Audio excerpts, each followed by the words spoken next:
準備去新西蘭自駕遊。雖然當地同香港一樣都係靠左行駛，但係有幾項道路安全重點，各位司機出發前一定要留意。第一，特別留意單線行車橋梁，見到單線橋警告標誌，必須睇清楚指示。處於紅色箭嘴方向嘅車輛必須讓路，有需要時請停車，讓對頭車過咗先。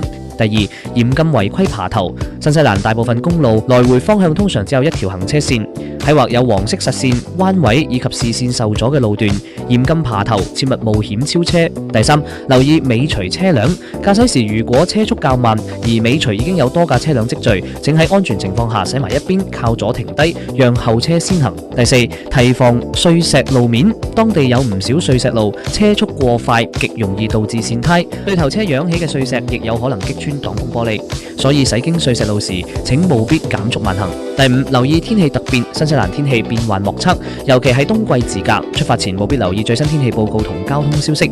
部分山區道路可能會因為落雪、結冰或強風而臨時封閉。另外提醒大家，現時正值新西蘭雪季，山路及日照不足嘅背陰路段好容易結成黑冰。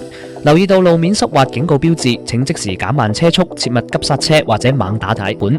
如果租車公司有提供防滑雪鏈，建議出發前先熟習安裝步驟。最後，路邊嘅100公里時速限制牌係指最高法定車速，並非絕對安全車速。遇上落雨、落雪、大霧或路面濕滑，司機應根據實際路況主動減慢車速，安全第一。準備好出發未？即刻打開租車 App， 喺搜尋欄輸入指定折扣碼，進入官方聯乘活動專頁，就可以領取專屬自駕禮包，兼享租車折扣優惠。做足準備兼且攞齊優惠，就可以安心出發，慢慢享受你嘅新西蘭自駕之旅啦！